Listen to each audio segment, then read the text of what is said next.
मथुरेच्या माणसा लोक त्यामुळे हे म्हणे गोकुळची गावरान म्हणे तुझ्या दह्याला दुधामध्ये पाणी मिसळलं आहे म्हणे। तेव्हा हे गोकुळची गावरान काय म्हणते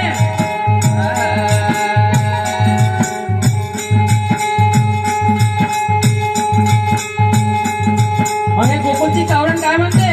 गोकुळची गावडांचे अव बाई मोर दूधला नाम नको धारो ना बाई गोकुळची गावडांचे अव